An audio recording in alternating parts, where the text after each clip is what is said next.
Hello everyone, welcome to my 100 most popular algorithm series. In this particular video, we are going to take a look at lead code problem number 206, which is a linked list problem. It's a classic linked list problem. I'm sure you all must have heard of this. It's basically we're given a single linked list and we are told to reverse it. There are two ways we can do this. One is using the recursive way, and second is using the iterative way. Both of them are interesting, but in this particular solution, I'm going to attempt the iterative solution. Let's see how the logic will go. So here we have this linked list, which is the original linked list. We have the 6 elements. So here is the reverse version of the linked list. So basically we'll need a few variables. So one is the head, which is what is given to us, which it currently points to. So head is actually right now here. It currently points to the start of the linked list. Now we need another variable which I'll call new head, which will point to the head of the new linked list. So right now the reverse linked list is empty, hence the new head is also empty. Okay, and we need third variable, which is current, which basically will keep on tracking what is the current element, and it will help us in our logic. So the idea is that what we'll do is we'll traverse from this linked list, from left to right. We'll pick one element at a time and we'll place it at its current location in the reverse linked list.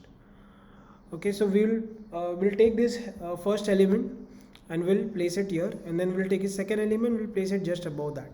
So let's see how that works. So right now head is here. Now before I do anything with this element, before I take this element out and place it here, I need to make sure my head is now pointing to this second node, because otherwise I'll lose the linked list, right? Otherwise I'll lose the ordering in the linked list.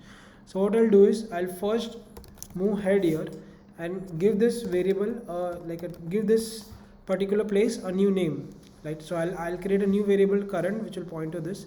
Now my head is safely at its next location, so that will help me in the next iteration. So now all I can focus now is to place this element in a new head position. So what I'll do is I'll take this current element, I'll basically first I'll break this link. So 1 will now no longer point to 2, so I'll break that link and I'll place 1 here, which is its new position in the reverse linked list. The new head is pointing to this. Okay, so that is the first iteration. Now in the next iteration, again I'll have to do the similar thing. Now I'll move the head here, I'll call this current. Okay, and similarly now I need to break this link. So 2 will now not point to 3, 2 will then point to 1, because now in the new linked list 2 will come ahead of 1, right? So now I'll cut this 2 here from here, I'll place it here, I'll make 2 point to this, and I'll move the new head to this position, and I'll continue this iteration. So at the end of this at the end of all the iterations, my new head will come here and it will be pointing to 6, and I can just return the new head. So yeah, that's the high level logic. So let's begin coding of this problem. So I'll first do some sanity checks. So if my linked list is empty, or I just have single element in my linked list, then I know there is no need to reverse anything, because the reverse of single element is itself, so there is no need to reverse anything. And if the linked list is not present, we don't need to do anything. Okay, now after that, as I mentioned in the explanation, I'll need new head, which currently points to none. Okay, now I need a loop which will keep on iterating until head becomes none. So until I have moved head all the way after past 6. Okay, then I need two variables. One is current, which will point to head, and then I can move head to the next position. So as I mentioned, what I'll do is I'll prepare head so that my next iteration is successful. So I'll make head point to the next one. So head will now go to the next one, but my current is the one which is on which I can perform all the logic in this iteration. Okay, so here what I need to do, let's say current is pointing to 1, I need to make current point to head, new head. So I'll first just check whether new head exists or not. So if not new head, So if the new head is not yet formed, then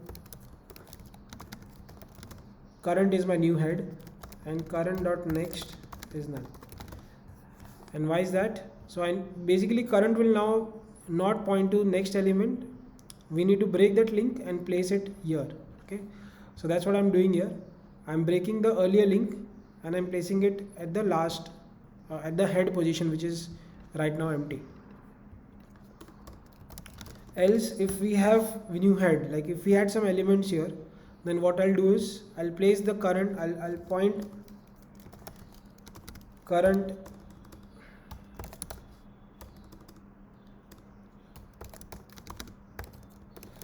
okay. So let's say in this example, let's say if this was a situation and if I want to move 3 here, so what I'll do is I'll first break this and I'll point current to new head position, because new head is right now 2. So that's what I'm doing here. I'm pointing current to the new head position. So in that case 3 will come here. Okay, and then I just need to shift new head to this position, because now new head is now 3. So that's what I'll do. So I'll say new head equal to current, and after all these iterations I just simply need to return my new head, because that is the head of the reverse linked list. So this is the logic that we need to write. Let's try to run our code.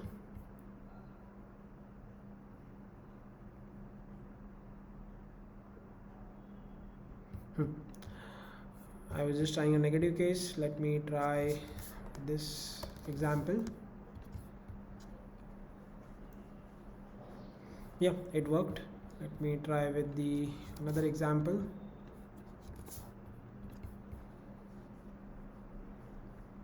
Yeah, it worked too. Great. So this is how you can solve this problem using the iterative approach. I hope you like this problem, and stay tuned for more coding challenges like this. I'll see you in the next one. Bye.